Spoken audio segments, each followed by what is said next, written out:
ایک مرتبہ قبرستان میں بیٹھے ہوئے تھے۔ کسی نے پوچھا کہ اے بہلول قبرستان میں کیوں بیٹھے ہو؟ تو بہلول نے جواب دیا کہ میں ان کے ساتھ بیٹھا ہوں جن کی طرف سے مجھے کوئی تکلیف نہیں۔ قبرستان میں بندہ جائے تو سکون ہوتا ہے، کیونکہ کہتے ہیں نا کہ قبرستان شہر خاموشاں ہے، جس کے اندر آپ کو خاموشی ملے گی اور کچھ نہیں ملے گا۔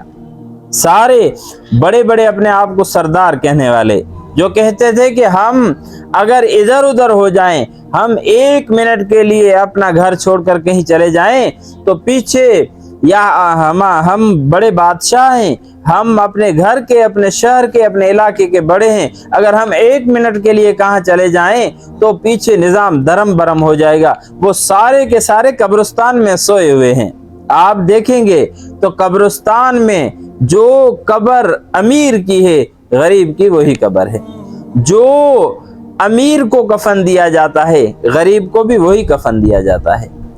جس طرح امیر کی جنازے کی نماز پڑھائی جاتی ہے، غریب کی بھی اس طرح پڑھائی جاتی ہے۔ یعنی وہاں جانے کا جو سفر ہے اس میں اللہ تعالیٰ کے ہاں نہ امیر کا فرق ہے نہ غریب کا فرق ہے، سب برابر ہیں اللہ کے ہاں۔ اللہ رب العزت نے قرآن مجید میں فرمایا ان اکرمکم عند اللہ اتقاکم، آپ کتنے پیسے والے ہیں، آپ کتنے خوبصورت ہیں، آپ کتنے اولاد والے ہیں، سب کچھ آپ کے پاس ہو، لیکن اللہ کے ہاں آپ کی کوئی بھی اہمیت نہیں۔ اللہ کے ہاں اہمیت اس کی ہے ان اکرمکم عند اللہ اتقاکم، اللہ کے ہاں سب سے زیادہ عزت والا، سب سے زیادہ احترام والا وہ اتقاکم، تم میں سے جو سب سے زیادہ متقی ہو، پرہیزگار ہو، اللہ تبارک و تعالیٰ کے ہاں اس کی ہی اہمیت ہے، وہی اللہ تبارک و تعالیٰ کے ہاں بڑی اہمیت والا ہے۔ تو بہلول کہنے لگے کہ ایسی جگہ پہ بیٹھا ہوں، ایسے لوگوں کے پاس بیٹھا ہوں کہ جن سے مجھے کسی بھی قسم کی کوئی تکلیف نہیں۔ دوسری بات، وہ الزام نہیں لگاتے۔ اگر وہاں آپ کے ساتھ بیٹھوں تو آپ کوئی نہ کوئی الزام لگا دیں گے، زندہ ہے تو ایک دوسرے پہ الزام بازی، پتہ نہیں کیا سے کیا۔ افسوس ہوتا ہے جب ہم دیکھتے ہیں کہ ہمارے خصوصاً اور لوگوں کی تو ہم بات نہیں کرتے، جو خواص میں ہیں الزام تراشیاں، الزام بازیاں، پتہ نہیں کیا سے کیا، اللہ رحم فرمائے۔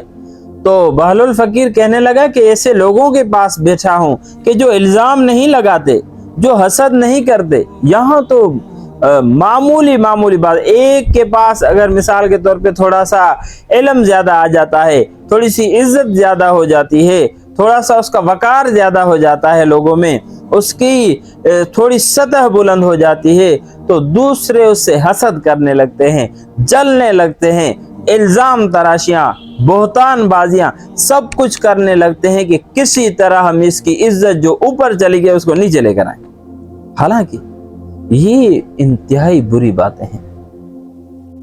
اللہ تبارک و تعالیٰ نے قرآن مجید میں فرمایا کہ بہتان جو ہے، بہتان یہ ایک بڑا گناہ ہے، بہتان بازی بڑا گناہ ہے۔ بہتان ایک انسان کی آپ عزت کو مجروح کرتے ہیں۔ انسان کی عزت کے بارے میں اللہ کے حبیب صلی اللہ علیہ وسلم نے جب بیت اللہ کو چھوڑ رہے تھے تو بیت اللہ کو مخاطب کر کے فرمایا کہ مجھے آپ سے سب سے زیادہ محبت ہے، لیکن یاد رکھنا ایک مسلمان کا خون، ایک انسان کا خون مجھے تجھ سے زیادہ عزیز ہے۔ تو اتنی زیادہ اہمیت ہے، لیکن ہم پتہ نہیں کس ایک گرے پڑے معاشرے میں پیدا ہوئے ہیں، گرا پڑا معاشرہ ہمیں ملا ہے جس کے اندر اس طرح کی باتیں۔ اللہ تعالیٰ رحم فرمائے۔ تو وہ حسد نہیں کرتے، جھوٹ نہیں بولتے۔ ہمیں تو ہاضمہ ہی تب تک نہیں ہوتا جب تک ہم جھوٹ نہ بولیں، لیکن جب وہاں جائیں گے نا، وہاں نہ حسد چلے گا، نہ الزام بازی چلے گی، نہ جھوٹ چلے گا، نہ ایک دوسرے کو تانا دیتے ہیں، اسی طرح نہ خیانت کرتے ہیں، یعنی ان کے اندر کوئی بھی بات نہیں۔